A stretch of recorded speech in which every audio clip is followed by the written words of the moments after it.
বিসমিল্লাহিররহমানিররহিম। উচ্চাস academy class লেকচারে স্বাগতম। আমরা পড়ব এইচএসসি ম্যাথ ফার্স্ট পেপারের বিন্যাস ও সমাবেশ অধ্যায়। তো আগের লেকচারে আমরা বিন্যাস কি, সমাবেশ কি, ফ্যাক্টোরিয়াল কি আলোচনা করি। এই লেকচারে আমরা দেখব বিন্যাস সমাবেশের যে ফর্মুলাগুলো। NPR সমান হচ্ছে factorial n divided by factorial n minus r। Factorial কি আমরা আগের লেকচারে দেখি। তো এটাতে আমরা দেখব NPR আসলে কি মিন করে। ধরেন আমি যদি এভাবে লিখি 4p3, এটাকে একসাথে আমরা এভাবে চিন্তা করি, একসাথে সহজ হবে। NPR মানে হচ্ছে n সংখ্যক জিনিস থেকে r সংখ্যক জিনিস নিয়ে কতভাবে বাছাই করা যায়। অথবা বলতে পারি যদি আমাদের কাছে তিনটা, ধরেন চারটা মার্বেল আছে আর এখানে গর্ত আছে তিনটা, মানে হচ্ছে n সংখ্যক জিনিস থেকে r সংখ্যক শূন্যস্থান কতভাবে পূরণ করা যায় তার সংখ্যাটাই হচ্ছে NPR।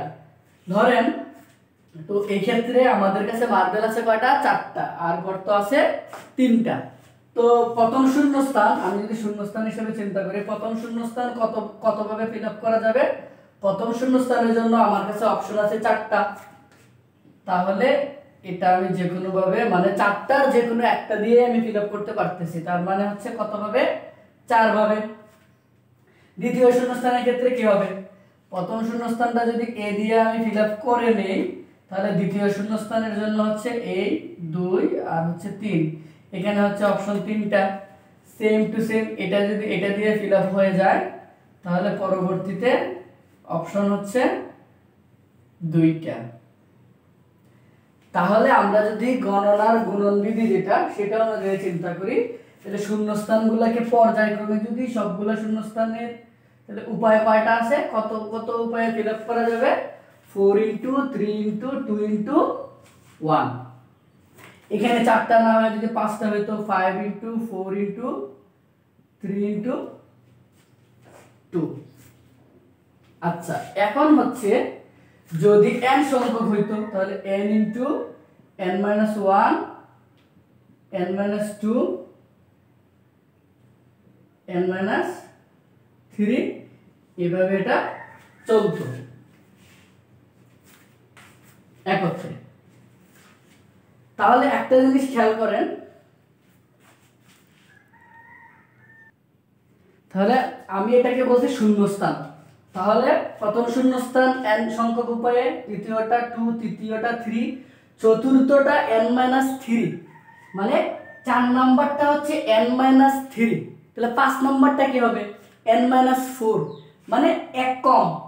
5 নাম্বারটা হচ্ছে n - 4। তাহলে r সংখ্যক r তম যদি হইতো এখানে শূন্যস্থান, তাহলে আমরা এইভাবে লিখতাম n - 1 n - 2 n - 3, এভাবে n দেখেন একটা জিনিস, যততম শূন্যস্থান বলতেছি তার থেকে এক কম, 1 2 3 4, মানে হচ্ছে প্রথম, দ্বিতীয়, তৃতীয়, চতুর্থ। চতুর্থ শূন্যস্থান হচ্ছে n - 3, চতুর্থ হচ্ছে n - 3, তাহলে পঞ্চম কি হবে? n - 4, ঠিক আগেরটা। আর তম শূন্যস্থান কি হবে? n - r -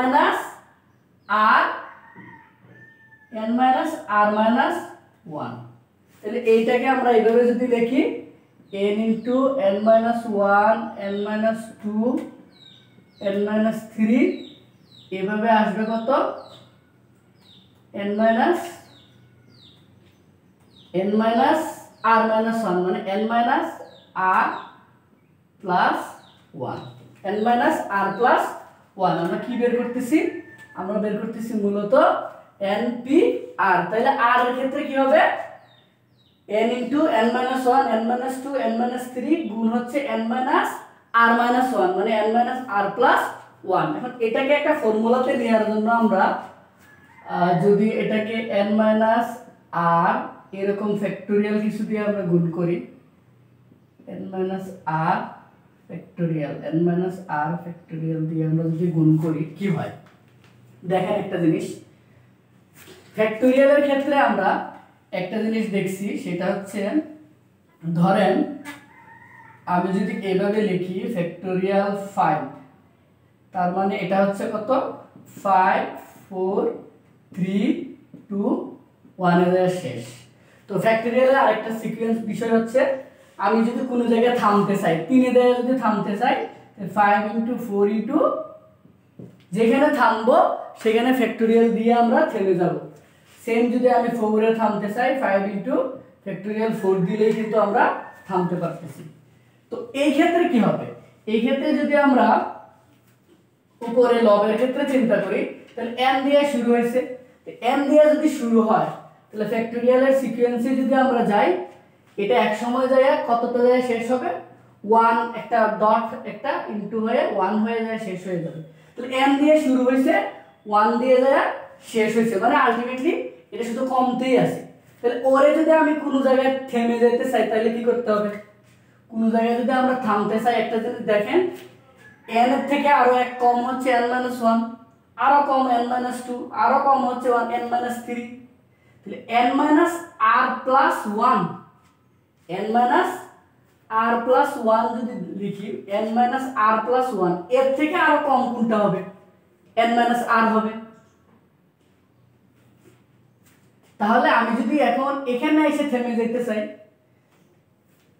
আগেরটাতে এসে থামতে চাই, তাহলে এটাকে বাদ দিয়ে দেব, এটাকে বাদ দিয়ে এখানে একটা ফ্যাক্টরিয়াল দিয়ে দিলে হয়ে গেল। আমি চিন্তা করলাম না আমি আরো আগে থামবো, তাহলে এর থেকে আরো এক কম যেটা এখানে থেমে যাব।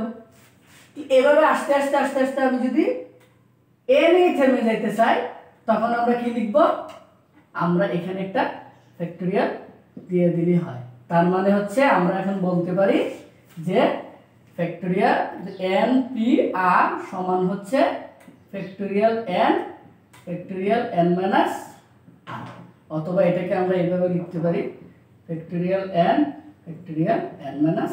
এই হচ্ছে ফর্মুলা। তাহলে n সংখ্যক জিনিস থেকে r সংখ্যক জিনিস নিয়ে বা n সংখ্যক জিনিস থেকে r সংখ্যক শূন্যস্থান যতভাবে পূরণ করা যায় বা সাজানো যায় তার সাজানোর সংখ্যা হচ্ছে factorial n divided by factorial n-r। এখন এই ফর্মুলা থেকে যদি আমরা কিছু एग्जांपल দেখি, ধরেন যদি এটা দেয় যে 6p4 এটার মান বের করতে বলে, তাহলে আমরা সূত্র কি জানলাম, আমরা জানলাম ফ্যাক্টরিয়াল n আর নিচে হচ্ছে ফ্যাক্টরিয়াল n-r। তাহলে কি হবে ফ্যাক্টরিয়াল 6 আর এখানে হবে 6 - 4 ফ্যাক্টরিয়াল, তাহলে উপরে হচ্ছে ফ্যাক্টরিয়াল 6 আর নিচে হচ্ছে ফ্যাক্টরিয়াল 2। এটাকে আমরা চাইলে ভাঙতে পারি 6 4 6 5 3 2 তে থেমে গেলাম, এখানে দিলাম এটা ক্যান্সেল, তারপরে হচ্ছে 30 আর এদিকে হচ্ছে 3, তাহলে কত হবে 90। এটা হচ্ছে আনসার। তাহলে এরকম এই রিলেটেড এই সূত্রটা আমাদের এই প্রবলেমগুলো সলভ করতে লাগবে। আচ্ছা, এরপরে হচ্ছে তাহলে ভিন্ন ভিন্ন সবগুলো জিনিস ভিন্নের ক্ষেত্রে ফর্মুলা হচ্ছে এটা। আর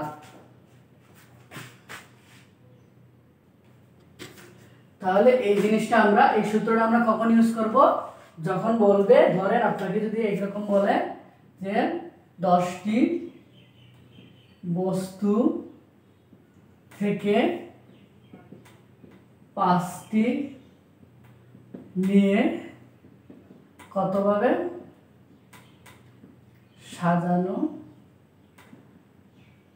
যায়, 10টা বস্তু থেকে 5টা বস্তু নিয়ে আপনি কতভাবে সাজাবেন, তাহলে সবগুলো বস্তু যদি ভিন্ন ভিন্ন থাকে তখন আমরা এই সূত্রটা ইউজ করব।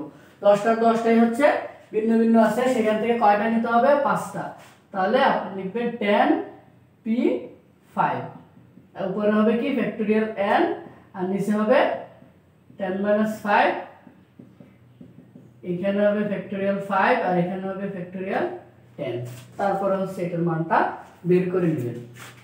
আচ্ছা, পরের প্রবলেমে আমরা যাই, পরের দুইটা থিওরিম আগে দেখি, তারপরে হচ্ছে প্রবলেম সলভ করব। তাহলে প্রথমটা হচ্ছে সবগুলো ভিন্ন ভিন্ন, এই ক্ষেত্রে আমরা ইউজ করব। এরপরে যদি এরকম কোনো কেস হয় যে 10টা বস্তু থেকে 10টি বস্তু থেকে 5টি নিয়ে সাজাবেন, যেখানে বিশেষ বস্তু সেখানে হচ্ছে দুইটি বিশেষ বস্তু সর্বদা রেখে, দুইটা বিশেষ বস্তু সর্বদা রেখে, দুইটা বিশেষ বস্তু সর্বদা রেখে মানে হচ্ছে ধরেন 10টা থেকে কয়টা নিব, 5টা। সাপোজ এ থেকে ই পর্যন্ত 10টা, তো এ থেকে জে পর্যন্ত ধরেন আপনার কাছে আছে 10টা বস্তু আছে এ থেকে জে পর্যন্ত, সেখান থেকে আপনাকে নিতে হবে কয়টা, 5টা। 10টা থেকে আপনি নিবেন কয়টা, 5টা, যে কোনো 5টা। 10টা থেকে যে কোনো 5টা নিব, তার মধ্যে দুইটা বিশেষ বস্তু থাকতে হবে। ধরেন আপনি এ আর বি 5টাতে নিবেন, এই 5টার মধ্যে এ আর বি মাস্ট বি থাকতেই হবে। তাহলে ধরেন আপনি এ আর বি এই দুইটাকে নিয়ে নিলেন, আপনি 5টা নিতে হবে। 10টা থেকে আপনাকে নিতে হবে কয়টা, 5টা। এর মধ্যে বিশেষ বস্তু কয়টা, 2টা। তাহলে এই দুইটা আপনি ফিক্সড করে ফেলবেন যে এই দুইটা হচ্ছে এ আর বি। তাহলে বাকি আছে কে, সি থেকে যে পর্যন্ত 8টা বাকি আছে। তাহলে অলরেডি 5টার মধ্যে 2টা নিয়েই নিছেন, তাহলে আপনার দরকার, আপনাকে আরো 3টা নিতে হবে। আর এখানে টোটাল আছে আরো কয়টা, টোটাল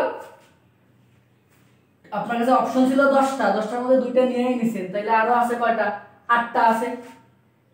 সেই 8টা থেকে আপনাকে নিতে হবে কয়টা, 8টা থেকে নিতে হবে, যেহেতু 2টা অলরেডি শেষ, তাহলে 8টা থেকে যদি আপনি টোটাল তো 5টা নিতে হবে, টোটাল 5টা যদি নিতে হয় তাহলে আরো নিতে হবে 3টা।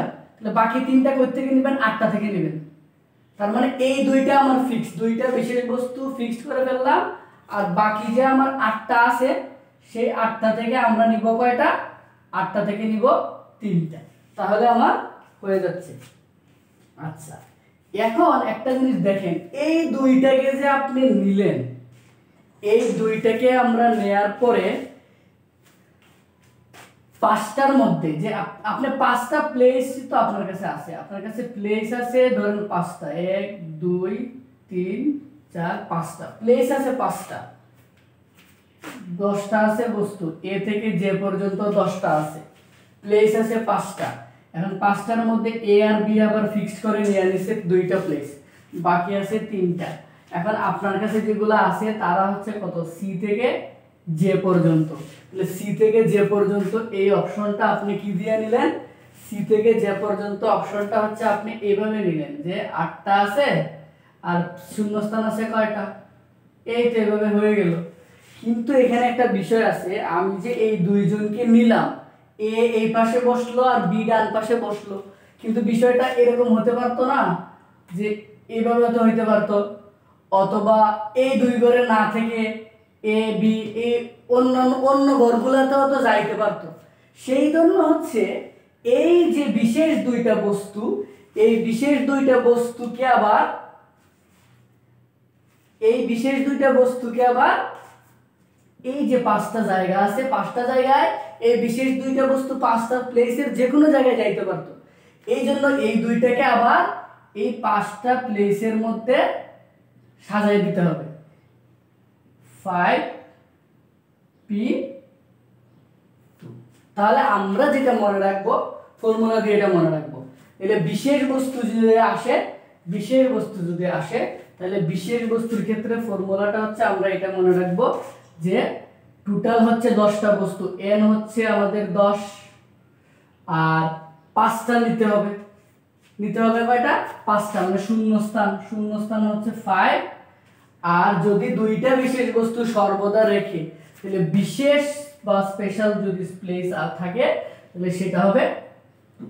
তাহলে n এর মান হচ্ছে 10, এরপরে হচ্ছে r এর মান হচ্ছে 5, আর r এর মান 5 আর q হচ্ছে 2। তাহলে এই ক্ষেত্রে আমরা সূত্র লিখবো এটা n - q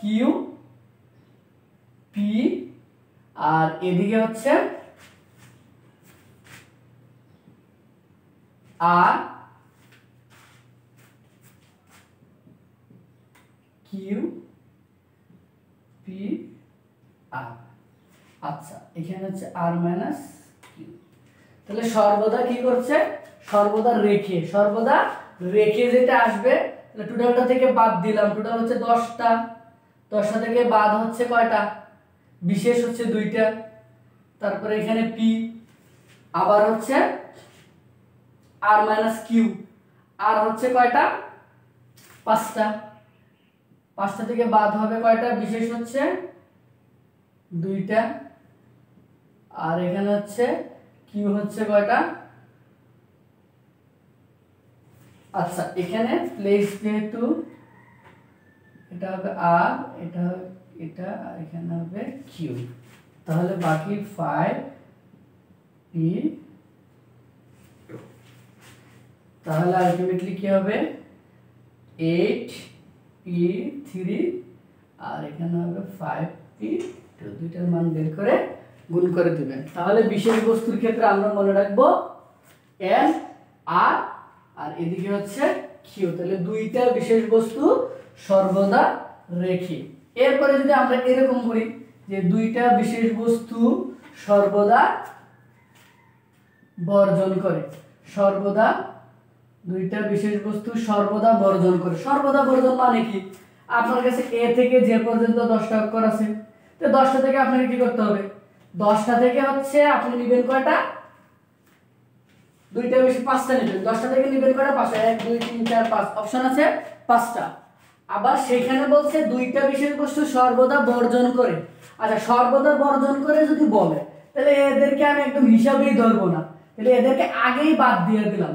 তা আগেই যদি বাদ দিয়ে দেই এ আর বি, তাহলে আমার আছে সি থেকে যে পর্যন্ত কয়টা আছে, 8টা আছে, 8টার জন্য প্লেস আছে কয়টা, 5টা, তাহলে 8 পি 5, এগুলো তো বাদই, একদম বাদই দিয়ে দিছি, এইখান থেকে একদম সরাই ফালাই দিছি মনে করেন এগুলা, তাহলে এগুলোর কোনো হিসাবেই আসবে না, তখন জাস্ট 8 পি 5। তাহলে আমরা কিভাবে এটা ফর্মুলা মনে রাখবো, n minus Q P R এখানে হচ্ছে আর, শেষ, জাস্ট n থেকে বাদ দিয়ে দিলেই হচ্ছে, আর এর সাথে আর কোনো হিসাবই নাই, এটা একদম আমরা বাদ দিয়ে দিছি, তাহলে হচ্ছে 10 minus 2 P 5, 2 P 10 minus 2 P 5, that means হচ্ছে 8 পি 5, এটা হচ্ছে আনসার।